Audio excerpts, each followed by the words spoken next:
The mop bucket wheels squeaked against the polished marble as David Chen pushed his cleaning cart through the grand foyer of the Meridian Cultural Center. At 62, his weathered hands gripped the handle with the steady rhythm of someone who had perfected this routine over countless nights. The towering glass windows reflected the city lights of downtown Seattle, casting long shadows across the pristine floors that David meticulously maintained. Tonight felt different, though he couldn't quite place why. Perhaps it was the energy lingering from the evening's gala, or maybe it was the way the moonlight seemed to dance across the keys of the Bosendorfer Imperial Grand that dominated the main performance hall. Before we jump back in, tell us where you're tuning in from, and if this story touches you, make sure you're subscribed, because tomorrow I've saved something extra special for you. David had been the night custodian at the Meridian Cultural Center for nearly 4 years. Every evening at 9 sharp, he would arrive with his worn leather satchel containing a thermos of green tea and a dog-eared paperback novel. The building would be settling into its peaceful silence, the last of the staff having departed hours earlier. This was David's domain now, these hallowed halls where some of the world's greatest musicians had performed. He knew every corner, every surface, every subtle imperfection in the woodwork that spoke of the building's 40-year history. The Meridian wasn't just any venue, it was Seattle's crown jewel of classical music, a place where the Seattle Symphony made their home, and where touring virtuosos from across the globe came to showcase their artistry. The acoustics were legendary, designed by the same architect who had crafted concert halls in Vienna and Berlin. Wealthy patrons paid thousands of dollars for season subscriptions, and the waiting list for premier seats stretched years into the future. David's route never varied. He would begin in the administrative offices on the 3rd floor, working his way down through the rehearsal rooms, the green room, and finally ending in the main auditorium. Each space required different attention to detail. The offices needed basic cleaning and trash removal.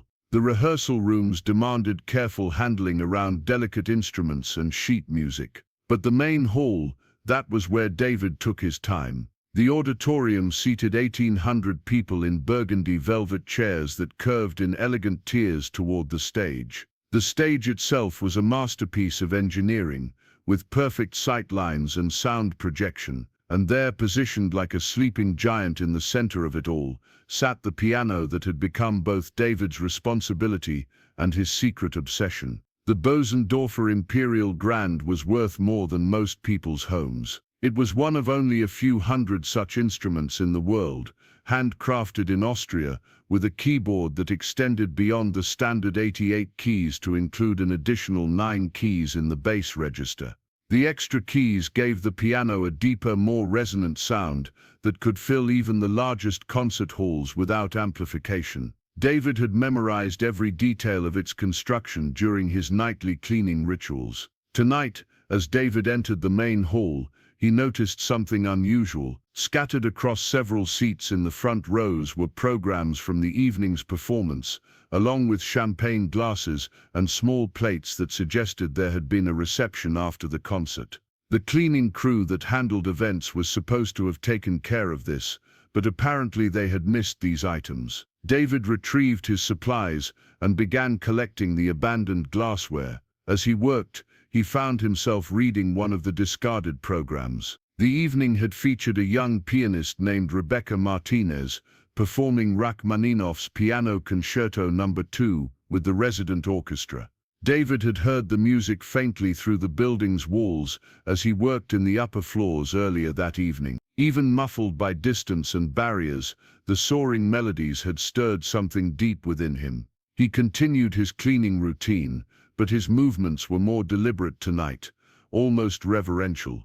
When he finally approached the piano, David paused. The bench was still adjusted to Rebecca Martinez's height. The music stand held her personal copy of the Rachmaninoff score, with penciled notations in the margins. David carefully moved the sheet music to the piano's music holder, treating it with the same respect he would show a precious artifact. As he began his careful cleaning of the piano's ebony surface, David's mind wandered to memories he usually kept locked away. Memories of other pianos, other concert halls, other times when his own hands had coaxed music from instruments like this one. He shook his head, forcing himself back to the present.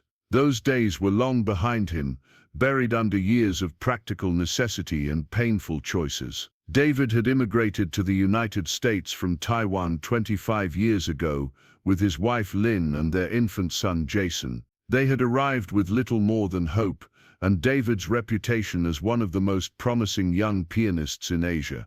David had trained at the prestigious Curtis Institute in Philadelphia, studying under masters who had themselves learned from legends. His technique was flawless, his interpretation deeply emotional, and his stage presence commanding.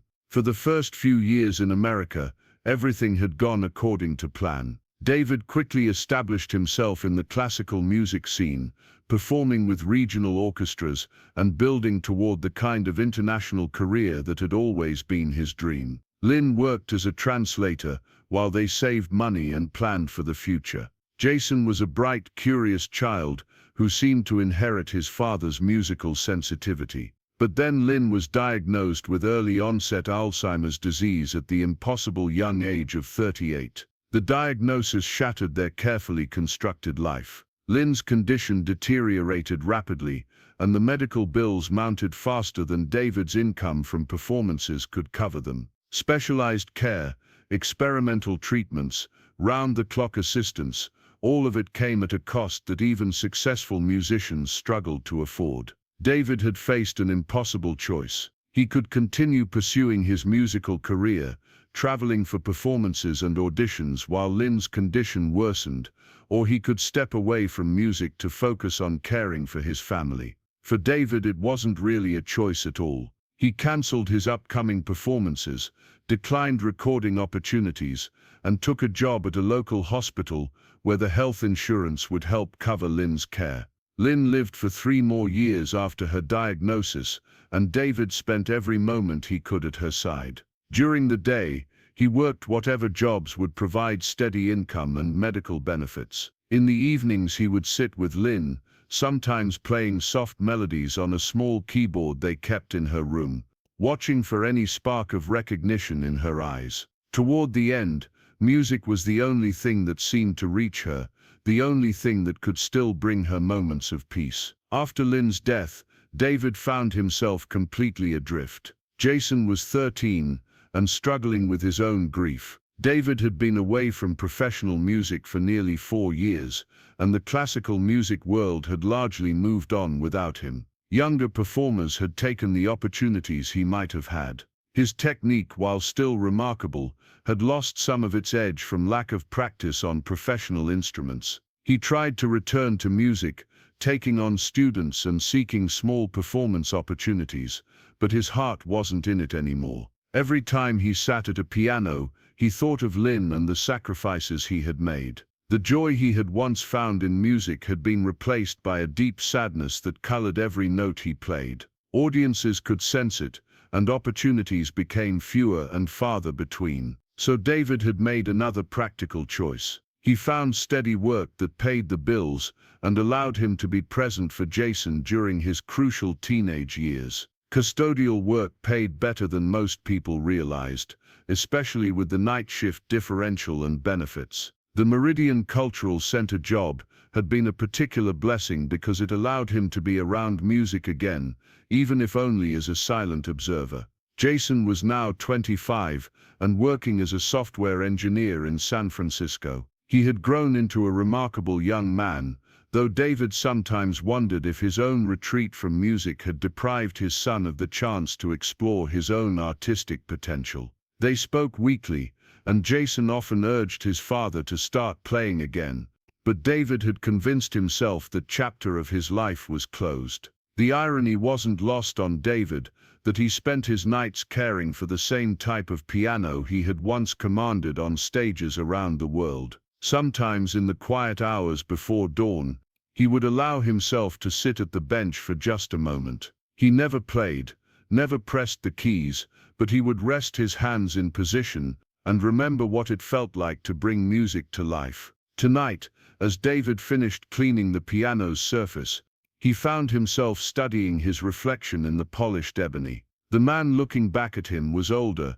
grayer, more weathered than the ambitious young musician who had once dreamed of Carnegie Hall. His hands, though marked by years of manual labor, still maintained the long fingers and careful positioning that betrayed his musical training. David was so lost in thought that he almost didn't notice the sound of voices approaching the main hall. He quickly gathered his cleaning supplies, preparing to move to another section until whoever was coming had finished their business. But the voices grew louder and more numerous, suggesting this wasn't just a late-night staff member retrieving something forgotten. The main doors to the auditorium opened, and David found himself face to face with an unexpected late-night gathering. A group of about 30 people in formal attire were entering the hall, led by a man David recognized from photographs in the local business journals, Maxwell Sterling, the tech billionaire, whose software company had revolutionized cloud computing,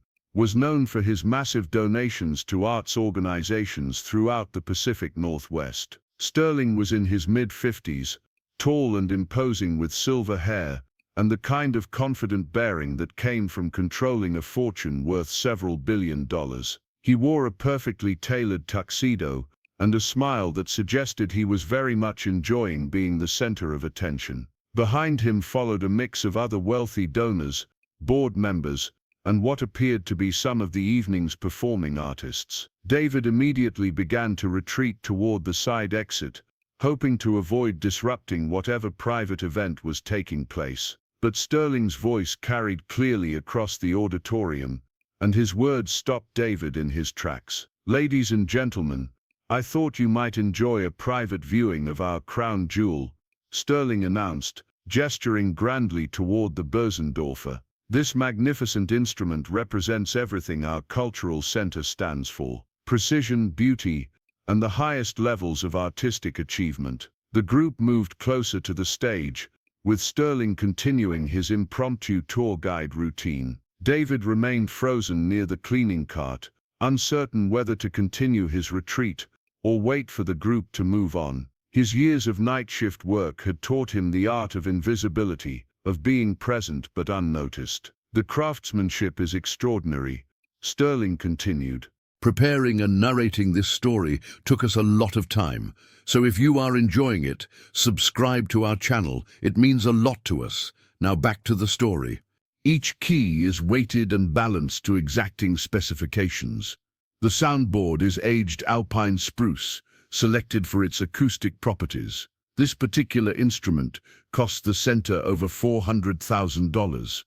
A woman in an elegant blue dress raised her hand like a student in class. "Maxwell, how can you tell if someone really knows how to play an instrument like this? I mean, could anyone just sit down and make it sound good?" Sterling laughed, the sound echoing slightly in the large space. "Absolutely not, Patricia. There's a vast difference between someone who can plink out chopsticks and a true artist. This instrument demands respect, training, years of dedicated study. It's not something you can fake." David found himself inadvertently listening more closely. There was something in Sterling's tone that suggested this wasn't just casual conversation about music appreciation. In fact, Sterling continued, warming to his theme, "I would venture to say that most people who think they can play piano would be humiliated if they actually tried to perform on an instrument of this caliber. It would expose every weakness, every shortcut in their training." A younger man, whom David recognized as one of the evening's orchestra members, spoke up. "That's interesting, Mr. Sterling. Are you saying that a quality instrument actually makes it harder for an amateur to sound good?" "Precisely." Sterling's enthusiasm was growing. "A fine instrument like this is unforgiving. It responds only to proper technique, genuine musical understanding. Someone without real training would sound worse on this piano than they would on some cheap upright." David shifted slightly, causing his cartwheel to squeak softly. The sound drew Sterling's attention for the first time, and David found himself caught in the billionaire's direct gaze. "Oh, hello there," Sterling said, his tone shifting to the kind of polite but distant friendliness reserved for service staff. "I'm sorry, We didn't mean to interfere with your work. This is David, isn't it? One of our excellent custodial team. David nodded politely. Good evening, Mr. Sterling. I can come back later if you'd prefer. No, please continue, Sterling said with a magnanimous wave. Actually, this is perfect timing. David, you're here every night, aren't you? You must hear a lot of music in this building. Yes, sir. I hear the rehearsals and performances. Sterling turned back to his group with evident delight. See, this is exactly what I was talking about. David here has probably heard more classical music than many of us, just by virtue of working in this environment. But hearing music and understanding it are completely different things. David felt an uncomfortable tension building in the conversation, though he couldn't quite identify why. Sterling's words weren't directly insulting, but there was an undercurrent of condescension that made David want to excuse himself and return to his work. David, Sterling continued, you probably think you know something about music after all these years of listening. You might even imagine yourself sitting at that piano and playing something beautiful. The group chuckled softly at this suggestion, and David felt heat rising in his cheeks. I just focus on keeping the building clean, Mr. Sterling. Of course you do, and you do excellent work, Sterling said. But I'm curious about something. In all your time here, have you ever been tempted to try playing that piano, just for a moment, when no one was around? David hesitated. The honest answer was that he had been tempted countless times, but admitting that seemed like walking into some kind of trap. The instruments are for the performers, Mr. Sterling. I wouldn't presume. How refreshingly honest, Sterling said. But let's imagine for a moment that you did try. What do you think would happen if you sat down at that bench and attempted to play something? David was beginning to understand that this wasn't really a conversation about his hypothetical musical abilities. Sterling was using him as an object lesson for his wealthy friends, a way to demonstrate the vast gulf between true artistry and common appreciation. I imagine it would sound pretty awful, David said quietly, hoping to end this line of discussion. Exactly. Sterling clapped his hands together. And that's not a criticism of you, David. It's simply recognition that some things require years of dedicated training. You wouldn't expect to perform surgery just because you've watched medical shows, would you? The parallel stung more than Sterling probably intended. David had indeed spent years in dedicated training, years that Sterling and his friends could never imagine. But those years felt like another lifetime, and the man standing before them now was just a custodian with a mop and bucket. However, Sterling continued, and David sensed the conversation taking another turn. I believe in putting my money where my mouth is. I believe in backing up theories with concrete examples. Sterling reached into his tuxedo jacket and withdrew a sleek checkbook bound in leather. The gesture caused a murmur of interest among his companions, who recognized this as a signature Maxwell Sterling moment. The billionaire was known for his dramatic gestures and spontaneous challenges. David, Sterling said, opening the checkbook with a flourish, I'm going to make you an offer that I think will prove my point about the difference between appreciation and ability. David felt a sinking sensation in his stomach. Whatever was coming next, he was certain he didn't want to be part of it. If you can sit down at that piano and play something, anything recognizable, for just 2 minutes without stopping or making major mistakes, I will write a check for $50,000 to this cultural center right here and now. The offer sent a ripple of excitement through the group.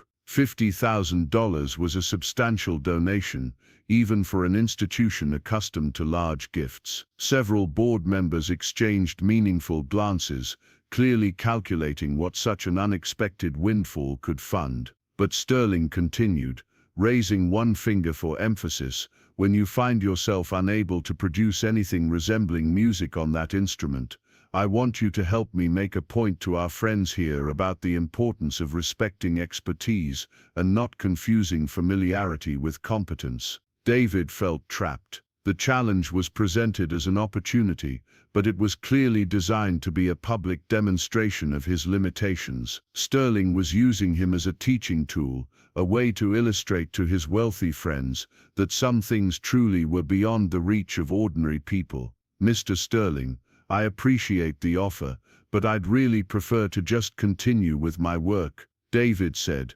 hoping to extract himself from the situation gracefully. "Oh, come now," Sterling said with what seemed like genuine encouragement. $50,000 is nothing to sneeze at. Think about what the center could do with that money. New instruments, scholarships for deserving students, upgraded facilities. Patricia, the woman in the blue dress, spoke up.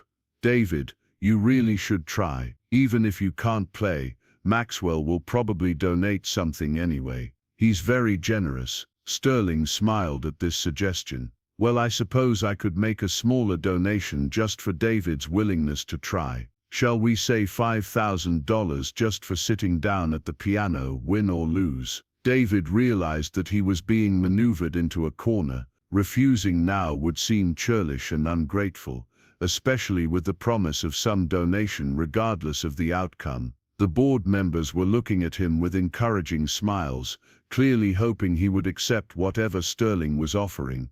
"I really don't think I should touch the piano," David said, making one last attempt to avoid the situation. "It's such an expensive instrument, and I'm not qualified." "Nonsense," Sterling said. "It's just sitting there. And you clean it every night, don't you? You're probably more familiar with its physical characteristics than most of the performers who use it." The logic was twisted but difficult to argue against. David did indeed know every inch of the piano's surface, every subtle variation in its construction. He had probably spent more time in physical contact with the instrument than anyone except the most regular performers. "Look," Sterling said, his tone becoming more serious, "I understand your reluctance. No one wants to embarrass themselves in front of a group of strangers. But sometimes we have to step outside our comfort zones. Sometimes we have to take risks for the greater good." David looked around at the faces surrounding him. They were all wealthy, educated people accustomed to getting what they wanted. They had come here for entertainment, and Maxwell Sterling was providing it in the form of this elaborate challenge. David was simply the prop being used to make Sterling's point about the unbridgeable gap between their world and his. "What exactly would I need to play?" David asked, surprised to hear himself engaging with the proposal. "Anything you like," Sterling said, generously. "A simple song, a classical piece, even Happy Birthday if that's all you know. The only requirement is that it be recognizable as music and that you play for a full 2 minutes without stopping." 2 minutes. David thought about how much music could fit into 2 minutes. A simple song, yes, but also the opening movement of a Mozart sonata, or a Chopin nocturne, or any number of pieces that lived permanently in his muscle memory despite years of neglect. "And if I can't do it," David asked, "then you simply acknowledge that some skills require proper training and years of practice," Sterling said. "No shame in that. It's the truth after all." David nodded slowly. The terms seemed reasonable on the surface, though he suspected Sterling's definition of failure might be broader than it appeared.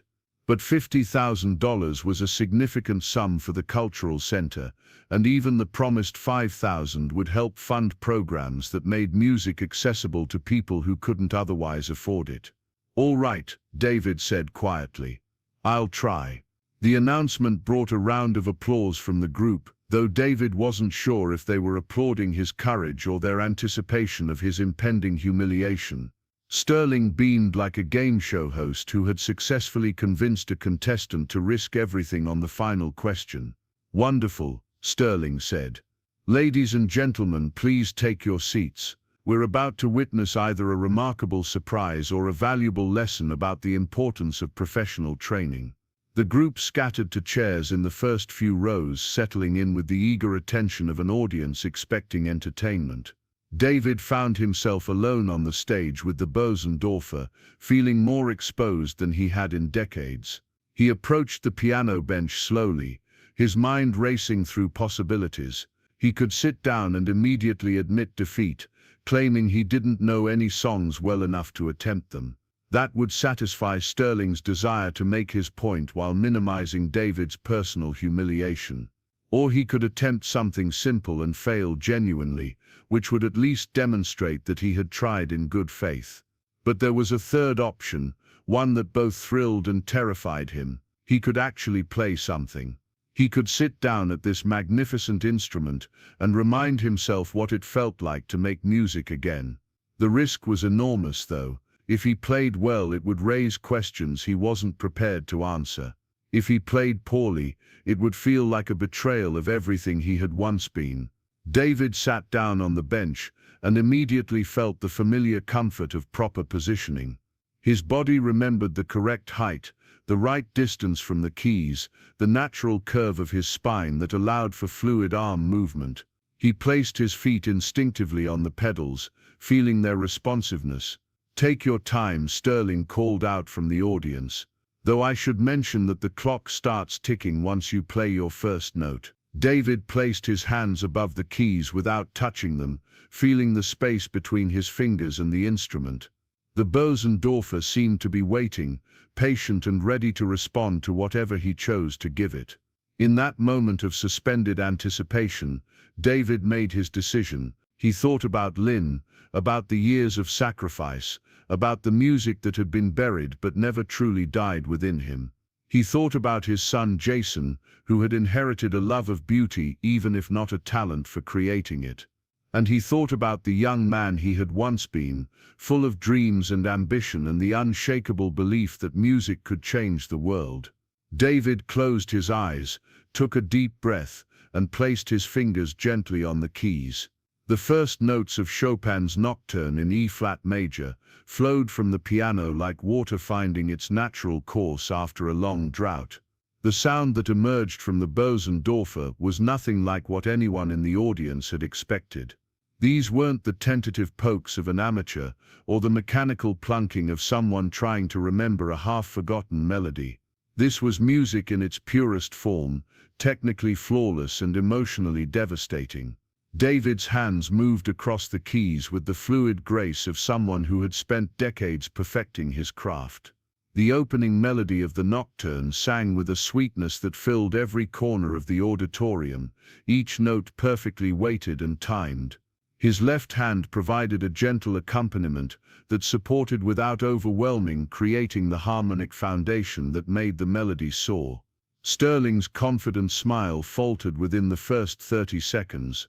He had expected David to struggle through a simple tune, to demonstrate his amateurish limitations for the entertainment and education of the gathered donors. Instead, he was witnessing a performance that would have been remarkable on any concert stage in the world.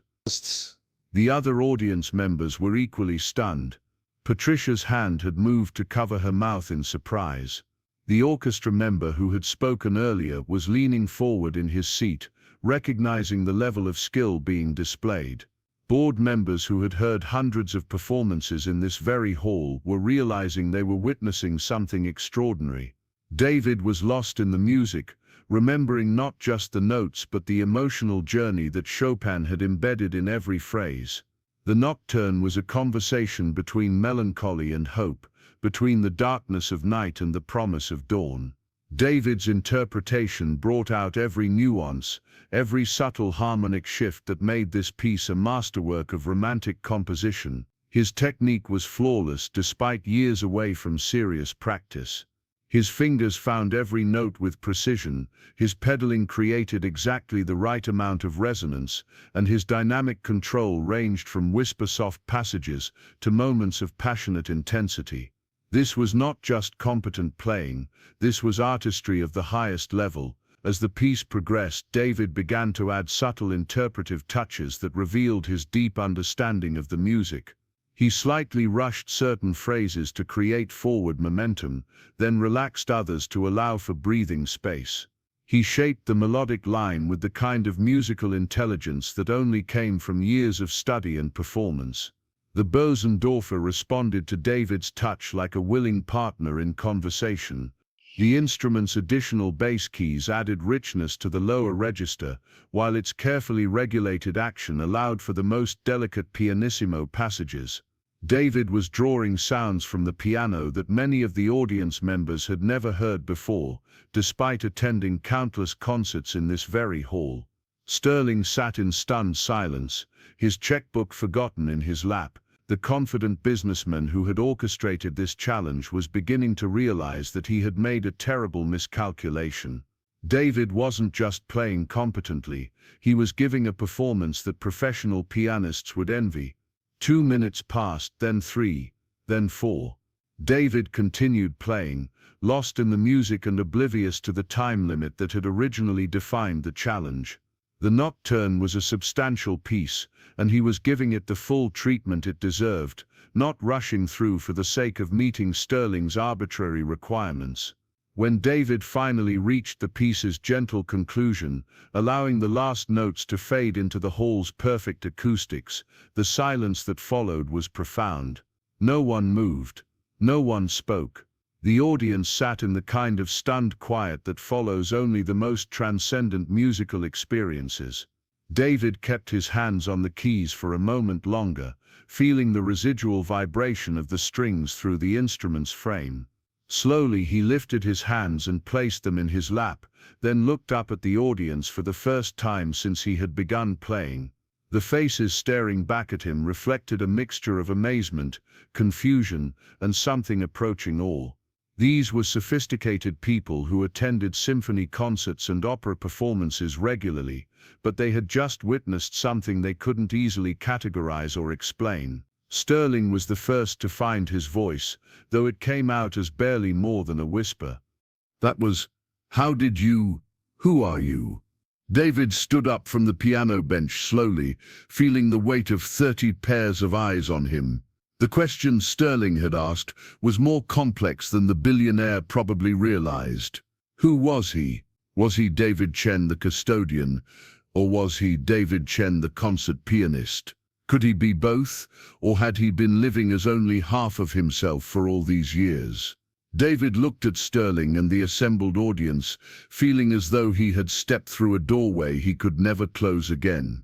The question hung in the air like an unresolved chord, demanding resolution. For years, he had been content to let people see only the surface of who he had become, the quiet custodian who kept their beautiful buildings spotless.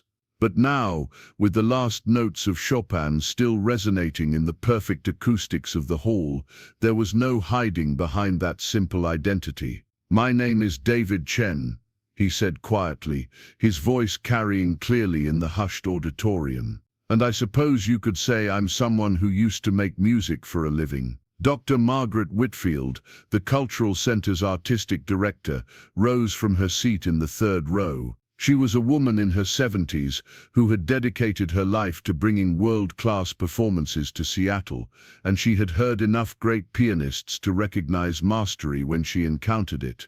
Her face showed a mixture of bewilderment and growing excitement. "David," she said, approaching the stage with careful steps, "that was extraordinary.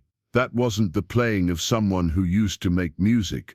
That was the playing of someone who understands Chopin at the deepest level. Where did you study?" David remained standing beside the piano, his custodian's uniform a stark contrast to the elegant black instrument that had just revealed his secret. "I trained at the Curtis Institute in Philadelphia. Before that, I studied at the National Taiwan Normal University." A ripple of surprise moved through the audience.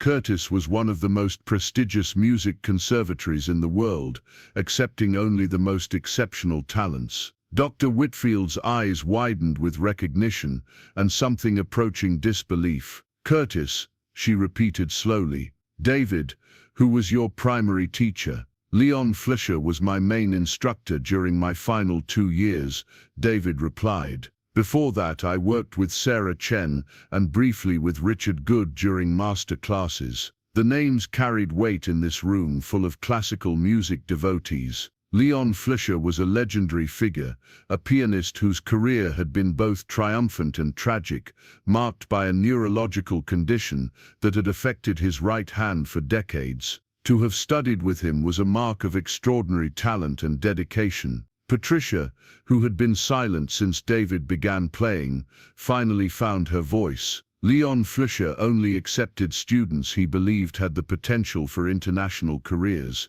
How did you end up? She gestured vaguely toward David's work clothes, unable to finish the sentence tactfully. David understood her confusion. The gap between studying with Leon Fleischer and cleaning floors in the same building where world-class musicians performed was difficult to reconcile. It was a story he had never told in its entirety, not even to Jason, who knew only the broad outlines of his father's past. "Life has a way of changing our plans," David said simply. "After I finished at Curtis, I did perform professionally for several years. I had management representation, recorded 2 albums, performed with orchestras in Philadelphia, Boston, and New York. I was building toward the kind of career I had always dreamed of." Sterling, who had been listening in stunned silence, finally spoke up. His earlier confidence had completely evaporated, replaced by a mixture of embarrassment and genuine curiosity. "What happened? Why did you stop performing?" David took a deep breath. This was the part of the story that still caused him pain, even after all these years. "My wife Lynn was diagnosed with early-onset Alzheimer's disease when she was 38. Our son Jason was only 10 years old. Everything else became secondary to taking care of them." The hall fell silent again, but this time it was the silence of people confronted with the weight of real human experience. These were successful, privileged individuals who had gathered tonight for entertainment and social connection. Now they were hearing about the kind of devastating choices that most of them had never been forced to contemplate. Dr. Whitfield climbed the steps to the stage, moving closer to David. Her expression had shifted from professional curiosity to genuine compassion. "David, how long ago did this happen?" "Lynn died 8 years ago," David said. "By then I had been away from serious performing for nearly 7 years. The classical music world doesn't wait for personal tragedies to resolve themselves. When you disappear from the scene, even for the best reasons, it's extremely difficult to return at the same level." Professor James Hartford, a music theory instructor at the University of Washington who served on the Cultural Center's board, leaned forward in his seat. "But your technique tonight was flawless. 7 years away from performing shouldn't have degraded your skills to any noticeable degree, especially for someone with your level of training." David smiled sadly. "Technique is only part of performing, Professor Hartford. The bigger challenge was emotional. For years after Lynn's diagnosis, I couldn't play anything without thinking about what I had given up, what our family had lost. Music became associated with grief rather than joy. Every time I sat at a piano, I felt the weight of those sacrifices." Dr. Whitfield studied David's face carefully. She had worked with hundreds of musicians over her decades in arts administration, and she had seen how personal trauma could affect artistic expression. "Is that why you took the custodial position here? To be around music again without the pressure of performing?" "Partly," David admitted, "but also for practical reasons. The night shift pays well, and it allowed me to be available for Jason during his high school years. He was struggling with his own grief after losing his mother, and I wanted to be present for him in ways I hadn't been able to during Lynn's illness." Sterling had been listening to this exchange with growing discomfort. His elaborate challenge had been designed to demonstrate the vast gulf between appreciation and ability, between ordinary people and true artists. Instead, he had inadvertently forced one of those true artists to reveal a story of sacrifice and loss that made Sterling's own achievements seem hollow by comparison. "David," Sterling said, his voice much quieter than it had been earlier, "I owe you an enormous apology. I had no idea about your background or your circumstances. My challenge tonight was thoughtless and presumptuous." "You couldn't have known," David replied graciously. "I've worked hard to keep my past private. It seemed easier than trying to explain why someone with my training was cleaning floors." Rebecca Martinez, the young pianist who had performed earlier that evening, had been sitting quietly in the back of the group. Now she stood and approached the stage, her face showing a mixture of admiration and curiosity that only a fellow musician could fully understand. "Mr. Chen," she said, "I have to ask about your interpretation of the nocturne. The way you shaped the middle section, the rubato in measures 60 through 72, it was unlike any performance I've heard. Where did that come from?" David was touched by her question. As a performing artist herself, Rebecca understood that interpretation was the most personal aspect of musicianship, the element that separated good technicians from true artists. "That particular passage always reminded me of my wife," David said softly. "Lynn used to fall asleep listening to me practice in the evenings. Chopin was her favorite composer. When I played that section tonight, I was thinking about those quiet moments when music was just for the two of us, not for audiences or critics or career advancement." Rebecca nodded, understanding immediately how personal experience could inform musical interpretation. That's why it was so moving. You weren't just playing the notes, you were sharing a memory. Whitfield had been processing everything she had heard, and now she stepped closer to David with the expression of someone who had just realized something significant. "David, I need to ask you something directly. Are you interested in returning to professional music? Because based on what I've heard tonight, you never really left it behind. You've just been waiting for the right moment to reclaim it." The question caught David off guard.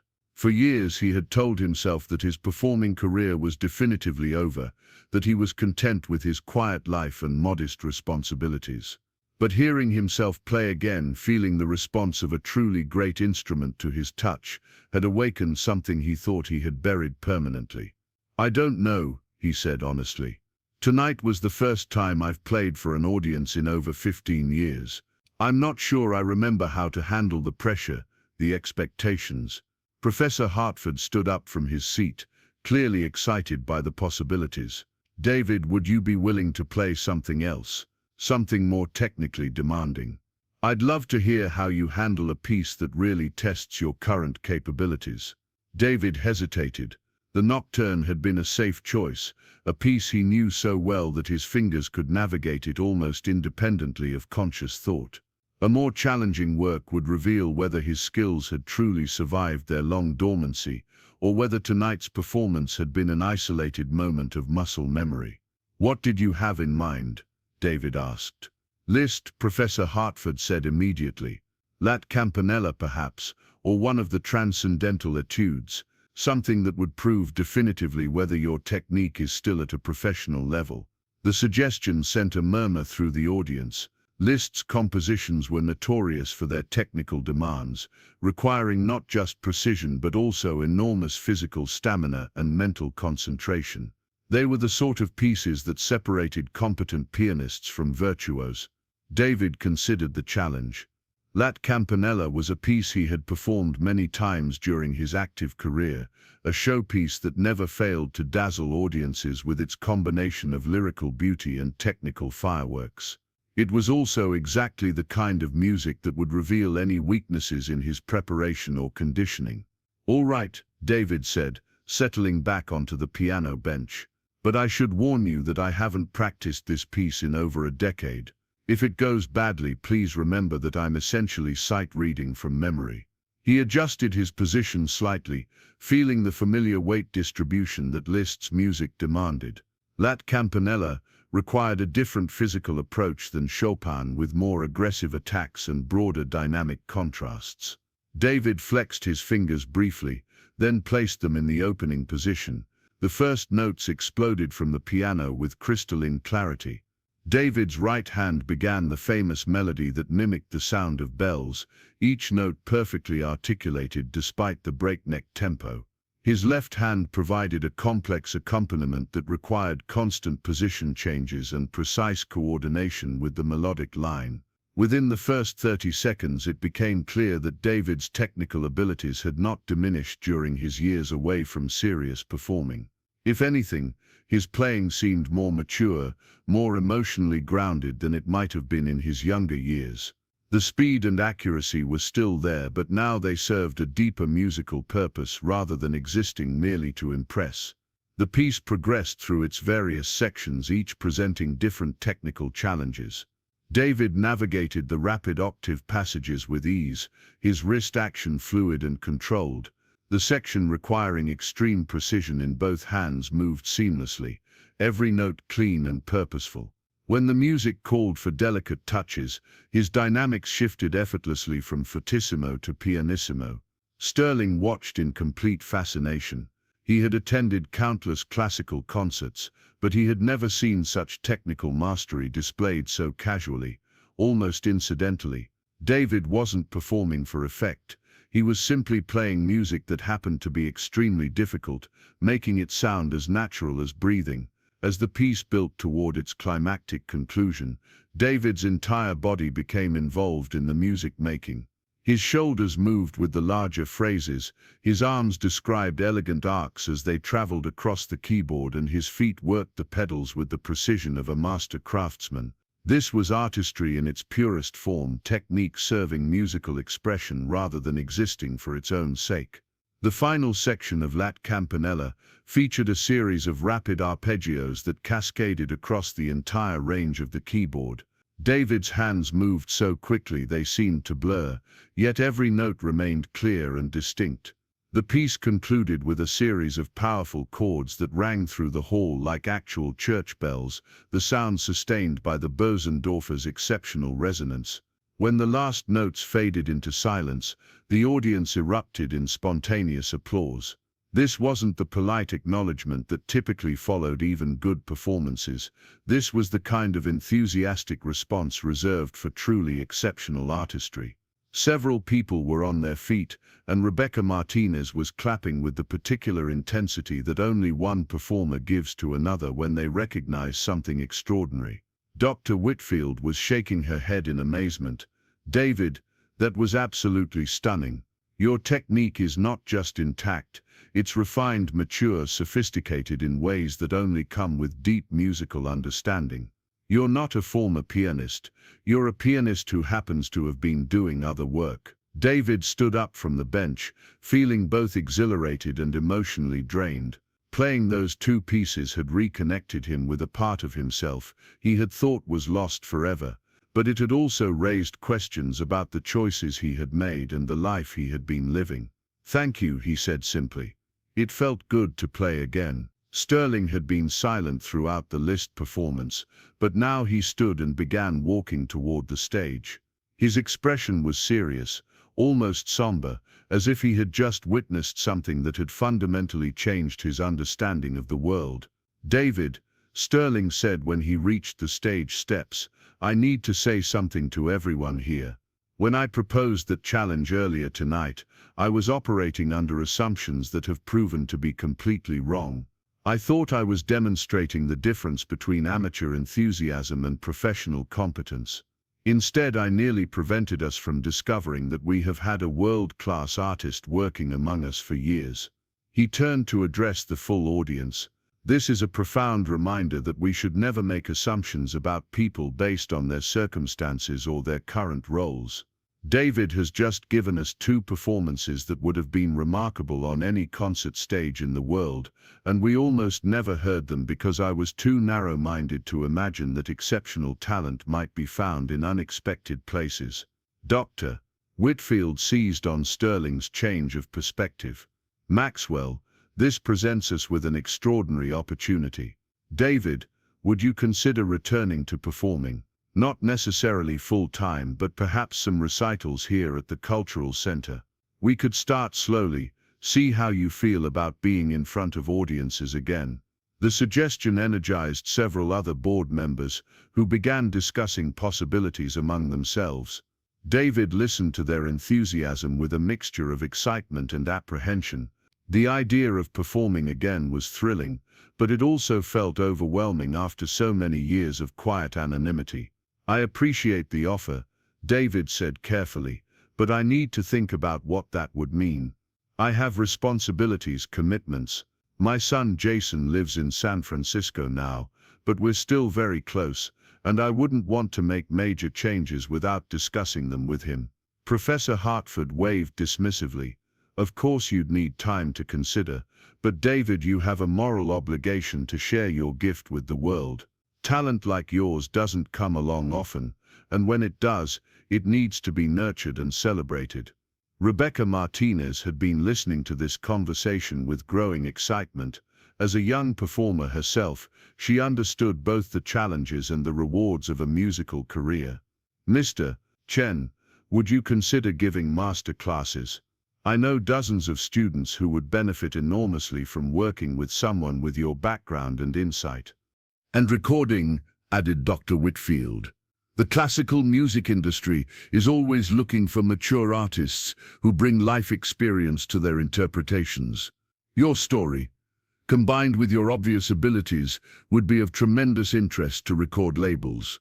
David felt himself being swept along by their enthusiasm, but part of him remained cautious. He had built a quiet life that worked for him and Jason. Returning to the pressures and uncertainties of a musical career would mean giving up the stability and predictability he had fought so hard to achieve. Let me ask you something, David said to the group. Why is it so important to you that I return to performing? I've been content with my life as it is. I have work that pays my bills, I'm close to my son, and until tonight I was at peace with my choices. Sterling looked uncomfortable at this question, recognizing that his earlier behavior might have contributed to David's reluctance. Dr. Whitfield, however, met David's gaze directly. Because art matters, she said simply. Because music has the power to change lives, to provide comfort in difficult times, to inspire people to reach beyond their current circumstances. You have a gift that could bring joy and beauty to thousands of people. From where I sit, choosing not to share that gift seems like a form of selfishness. Her words stung, but David recognized the truth in them. He had indeed been selfish, in a way protecting himself from the risks and vulnerabilities that came with public performance. But he had also been responsible, prioritizing his family's needs over his own artistic ambitions. Dr. Whitfield, David said, I gave up performing to take care of my family. That wasn't selfishness, that was love. And I've continued to make practical choices because I learned that financial security matters, that having a steady income and health insurance and a predictable schedule can be more valuable than artistic fulfillment. Professor Hartford leaned forward in his seat. But David, those weren't either or choices. You could have found ways to continue performing while also caring for your family. Plenty of musicians manage to balance artistic careers with personal responsibilities. David felt a flash of anger at this suggestion. Professor, with respect, you don't understand what we were dealing with. Lynn needed specialized care that cost more than most musicians earn in a year. Jason needed stability during the most difficult period of his life. I made the choices I needed to make, and I don't regret them. The room fell silent again, the earlier excitement dampened by David's reminder of the real-world constraints that had shaped his decisions. These were successful people, accustomed to having options, to being able to pursue their interests without major sacrifices. David's story forced them to confront the reality that not everyone had such luxury. Rebecca broke the tension by asking a different kind of question. Mr. Chen, what does music mean to you now? Not your career or your professional identity, but music itself. David considered her question carefully. It was the most important question anyone had asked him tonight, cutting through all the practical considerations to reach the emotional core of his relationship with his art. Music has always been how I make sense of the world, he said slowly. When I was young, it was my way of expressing things I couldn't put into words. During Lynn's illness, it became my source of comfort, even when I couldn't play publicly. After she died, it was how I stayed connected to the happiest memories of our life together. He paused, looking out at the audience. Tonight, playing for you, I remembered something I had forgotten. Music isn't just something I can do, it's something I am. Even when I wasn't performing, even when I was cleaning floors and emptying trash cans, I was still a musician. That never went away. Dr. Whitfield smiled at this admission, Then the question isn't whether you should return to music, David. You never left it. The question is whether you're ready to let other people hear what you've learned during these years of reflection and growth. Sterling had been listening to this entire exchange with increasing discomfort about his role in forcing this revelation. Now he stepped forward with an expression of genuine remorse. David, I want to make something clear to everyone here. The way I challenged you tonight was wrong, regardless of how it turned out. I was using you to make a point about social hierarchies and professional expertise, treating you as a prop, rather than as a human being with your own story and dignity. He turned to address the full group. This experience has taught me something important about the assumptions we make about people based on their circumstances. David's talent was always there, but I was too prejudiced to recognize it because of his job title and his work clothes.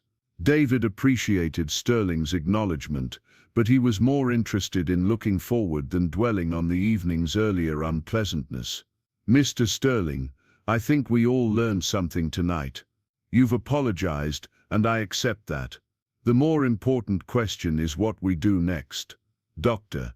Whitfield seized on this opening. David, what if we started very small? One recital, here at the Cultural Center for a limited audience. You could choose the program, control every aspect of the presentation. No pressure, no long-term commitments, just an opportunity to test the waters. The suggestion was tempting. A single performance would allow David to gauge his comfort level with public performance without committing to a major career change. It would also satisfy the obvious enthusiasm of the people who had heard him tonight. What kind of audience did you have in mind? David asked. Small. Dr. Whitfield said immediately. Maybe 200 people. Invitation only. Board members, staff, serious music lovers who would appreciate what they were hearing. We could present it as a special event, a discovery recital featuring a previously unknown artist. Professor Hartford nodded enthusiastically. We could record it as well, just for archival purposes. If you decided later that you wanted to pursue recording opportunities, you'd have a professional quality sample of your current abilities. David looked around at all the eager faces surrounding him. These people genuinely believed in his talent and wanted to help him share it with the world. Their enthusiasm was infectious, and for the first time in years, David found himself seriously considering a return to the stage. I would need time to prepare, he said slowly. It's been 15 years since I performed a full recital program. I'd want to choose repertoire carefully, pieces that showcased my current abilities, while also feeling personally meaningful. Of course, Dr. Whitfield said. Take all the time you need. We could schedule the recital for sometime in the spring, giving you several months to prepare, and David, we'd pay you appropriately for the performance. This wouldn't be charity. It would be a professional engagement. Sterling had been listening to these plans with growing excitement. What about the $50,000 I promised? David more than fulfilled the terms of our challenge. The Cultural Center should receive that donation, and I'd like to designate it specifically to support David's return to performing. Maybe it could fund additional recitals or help with recording costs. The offer was generous, but David felt conflicted about accepting money that had originated in Sterling's misguided challenge. Mr. Sterling, I appreciate the gesture, but I'd prefer the donation to go toward general programming, perhaps scholarships for young musicians who can't afford lessons. Sterling smiled at this suggestion. Even better, a scholarship fund in your name, supporting students who might otherwise not have access to serious musical training. It seems appropriate, given your own journey. Rebecca Martinez had been listening to all these plans with obvious excitement. Mr. Chen, would you be willing to work with students as well? I know the university's music department would be thrilled to have you give master classes or even take on a few private students. The suggestion of teaching appealed to David in ways that pure performance might not. He had always enjoyed working with young musicians, helping them discover their own interpretive voices while developing solid technical foundations. "I might be interested in some teaching," David admitted. "I've always found it rewarding to help young artists develop their skills." Dr. Whitfield was taking mental notes of all these possibilities. "David, what if we created a more comprehensive position for you here at the Cultural Center? Artist in residence, perhaps, with responsibilities that included occasional performances, master classes, and maybe some community outreach work. It would give you a steady income while allowing you to return to music gradually." The offer was more generous than David had expected. An artist in residence position would provide the financial security he needed while allowing him to explore his renewed interest in performing and teaching. It would be a bridge between his current life and a possible return to professional music. "That sounds like something worth considering," David said carefully. "But I'd want to make sure I could fulfill my current responsibilities here. The building still needs to be maintained, and I take pride in that work." Professor Hartford laughed. "David, I think we can find someone else to handle the custodial duties. Your talents are better used in other ways." But David shook his head. "Actually, I'd like to continue with some of the maintenance work, at least for now. It's become part of my routine, and there's something satisfying about taking care of this building. Besides, it would keep me connected to the practical side of arts administration, which I think is valuable."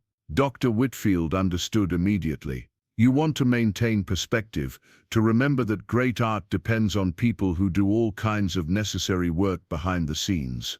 "Exactly," David said. "Tonight has been overwhelming in the best possible way, but I don't want to lose sight of the fact that I've been happy with my life as it is. Any changes need to build on that foundation, not replace it entirely." Sterling had been silent for several minutes, processing everything he had witnessed and heard. Now he stepped forward with an expression of genuine humility. "David, I want to thank you for handling my behavior tonight with such grace. You could have humiliated me in return, demonstrated my ignorance in front of all these people. Instead, you've given us all a gift, sharing your music and your story in a way that's made us all better for having heard it." David nodded in acknowledgement of Sterling's words. "Mr. Sterling, we all make mistakes. What matters is what we learn from them and how we treat people going forward." The group began to disperse as the late hour made itself felt, but the conversations continued in smaller clusters as people processed what they had experienced.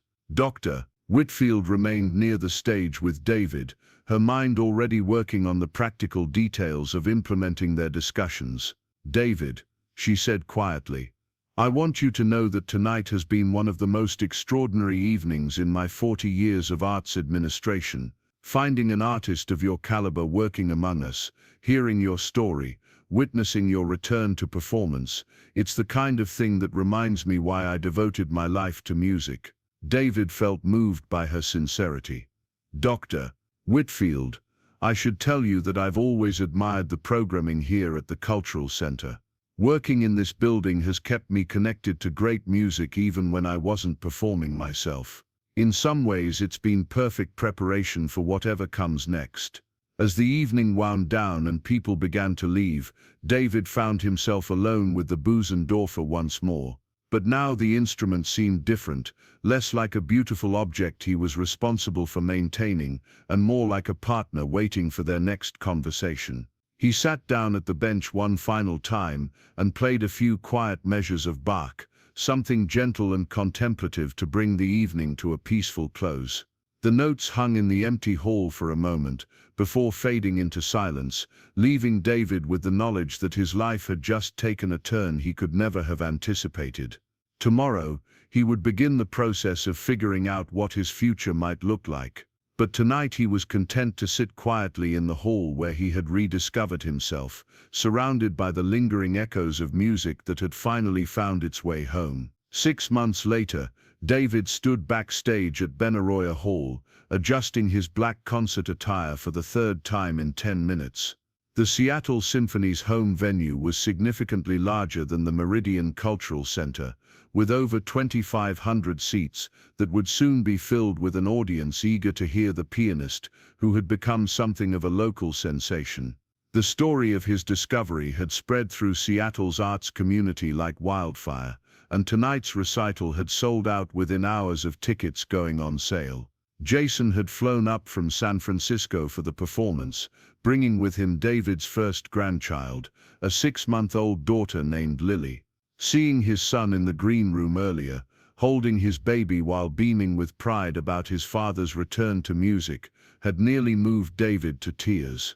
Jason had grown into a remarkable man, combining his father's sensitivity with a practical intelligence that served him well in the tech industry. "Dad, you look nervous," Jason had observed, bouncing Lily gently while she gurgled contentedly. "I don't think I've ever seen you nervous about performing."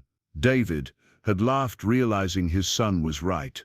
During his original career, stage nerves had never been a significant problem, but tonight felt different, weighted with the knowledge that this performance would determine whether his return to music was a sustainable choice or simply a nostalgic experiment. "It's been a long time since I've had this much at stake," David had admitted. "When I was younger, each performance was just one of many. If something went wrong, there would always be another opportunity. Tonight feels more final somehow."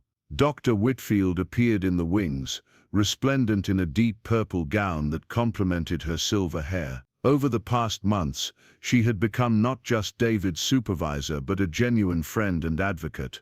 The artist-in-residence position she had created for him had proven to be ideal, allowing him to gradually rebuild his performing confidence while contributing to the Cultural Center's educational programs. "5 minutes, David," she said, her voice calm but excited. "The hall is packed, and the energy out there is incredible. People are genuinely thrilled to hear you play." David nodded, feeling his pre-performance routine clicking into place. He flexed his fingers, rolled his shoulders, and took several deep breaths to center himself. The program he had chosen reflected both his technical abilities and his personal journey. Brahms' Intermezzo in a major would open the evening, followed by Debussy's Clair de Lune and Ravel's Pavane for a Dead Princess. After intermission, he would tackle Chopin's Ballad No. 1 and conclude with Liszt's Hungarian Rhapsody No. 2. Each piece held special significance. The Brahms had been one of Lin's favorites, a gentle composition that spoke of quiet contemplation and deep emotion. The French Impressionist works reflected David's appreciation for subtle beauty and atmospheric music. The Chopin Ballad was a tour de force that would demonstrate his technical recovery, while the Liszt would showcase the virtuosic abilities that had originally marked him as a special talent. "David," Dr. Whitfield continued, "I wanted you to know that we have some very distinguished guests in the audience tonight. Critics from the Seattle Times and Classical Music magazine, representatives from several record labels, and even a few concert promoters from major venues." The information was meant to be encouraging, but David felt a familiar tightness in his chest. The presence of industry professionals meant that tonight's performance could have implications far beyond Seattle's local music scene. A positive reception might open doors to recording contracts and touring opportunities. A disappointing performance could confirm any lingering doubts about whether a 15-year hiatus was simply too long to overcome. Sterling had purchased an entire row of seats for his family and friends, turning the evening into a celebration of artistic discovery and personal transformation. In the months since that fateful night at the Cultural Center, the tech billionaire had become one of David's most enthusiastic supporters, funding scholarship programs and personally attending every masterclass David had given. The scholarship fund Sterling had established in David's name had already provided music lessons to dozens of young students whose families couldn't afford private instruction. David had insisted on teaching some of these scholarship recipients personally, finding immense satisfaction in nurturing young talent while sharing the technical and interpretive insights he had accumulated over decades of study and performance. "Places, please," the stage manager announced. David took one final deep breath and walked toward the stage entrance. As he emerged into the bright lights, the audience's applause washed over him like a warm wave. The hall was indeed packed, with every seat occupied and people standing in the aisles. The enthusiasm was palpable, a mixture of curiosity about his story and genuine excitement about hearing live classical music. David approached the Steinway grand that dominated the stage, acknowledging the audience with a slight bow before taking his seat at the bench. The instrument was magnificent, recently tuned and regulated to perfection by the symphony's technical staff. As he adjusted his position and placed his hands above the keys, the hall fell into expectant silence. The opening notes of the Brahms intermezzo emerged with crystalline clarity, immediately establishing the intimate mood that would characterize the first half of the program. David's interpretation was mature and deeply felt, drawing on the emotional experiences of the past 15 years to inform every phrase. The music spoke of loss and acceptance, of quiet strength found through adversity. From the first measures, it was clear that David's technical abilities had not only recovered, but had gained new dimensions of expression. His touch was more varied than it had been in his youth, capable of producing colors and dynamics that only came with emotional maturity. The audience listened with rapt attention, sensing that they were witnessing something special. The Debussy that followed transported the hall to a world of moonlight and shadow, David's interpretation emphasizing the music's impressionistic qualities while maintaining structural clarity. His pedaling was exquisite, creating the kind of atmospheric effects that made the piano sound almost orchestral in scope. When David launched into the Ravel Pavan, several audience members were visibly moved by the elegiac beauty of his performance. The piece, written as a memorial, seemed to carry echoes of David's own experiences with loss and remembrance. His playing suggested not just technical mastery, but the kind of deep musical understanding that only emerged from lived experience. The first half concluded to thunderous applause, with many audience members rising to their feet. David acknowledged the response graciously before exiting for intermission, feeling both exhilarated and emotionally drained. The connection with the audience was stronger than he had expected, reminding him of why he had originally fallen in love with live performance. Backstage, Jason waited with Lily and an enormous smile. "Dad, that was incredible. I had no idea you could make music sound so personal, so immediate. It was like you were having individual conversations with each person in the audience." Dr. Whitfield nodded enthusiastically. "David, I've been in this business for 40 years, and I can honestly say that was one of the most moving first halves I've ever experienced. The critics are frantically taking notes, and I've already heard several record label representatives making phone calls." The intermission passed quickly, and soon David found himself back on stage for the program's more technically demanding second half. The Chopin ballad, Nobody's One, was a perfect vehicle for demonstrating his complete recovery as a virtuoso pianist. The piece demanded everything from delicate lyrical passages to thunderous climactic sections, requiring not just technical precision, but also the kind of architectural understanding that shaped the work's emotional journey. David's performance was revelatory, combining youthful energy with mature wisdom. The technical passages sparkled with clarity and confidence, while the melodic sections sang with heartfelt expression. The audience followed every turn of the musical narrative, completely absorbed in David's interpretation. But it was the closing Liszt Hungarian Rhapsody that truly brought the house down.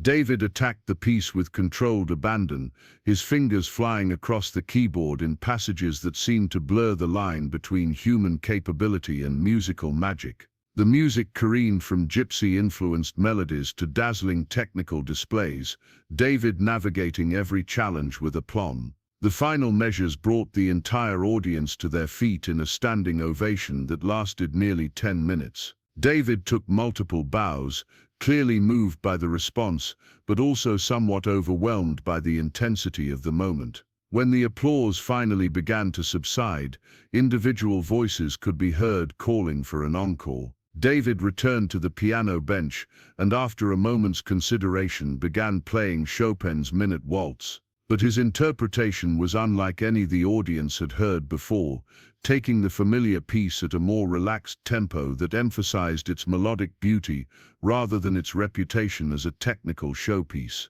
The choice was perfect, offering a moment of gentle reflection after the evening's emotional intensity. As the final notes of the encore faded away, David stood and took a final bow before exiting the stage. The audience continued applauding until the house lights came up, many people remaining in their seats as if reluctant to let the evening end.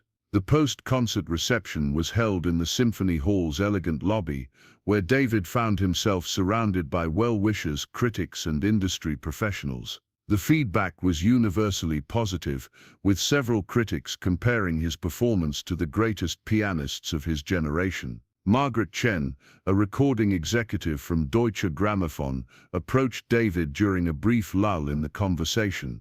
"Mr. Chen, that was an extraordinary performance. We would very much like to discuss recording opportunities with you. Your interpretation of the Brahms in particular was unlike anything I've heard in recent years."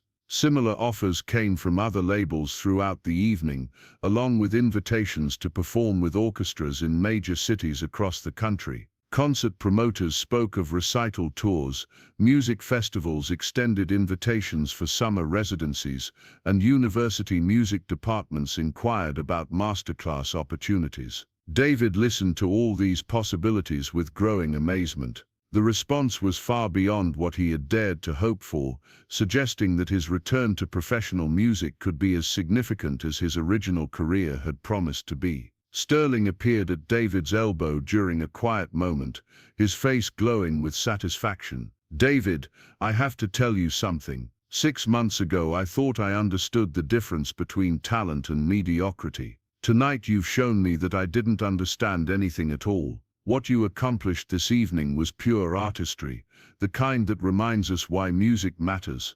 Dr. Whitfield joined their conversation, her expression radiating professional pride. "David, the response tonight confirms what I suspected from the first time I heard you play. You're not just returning to music, you're advancing it, bringing something new and valuable to the classical tradition." As the evening wound down and the crowd began to thin, David found himself reflecting on the journey that had brought him to this moment.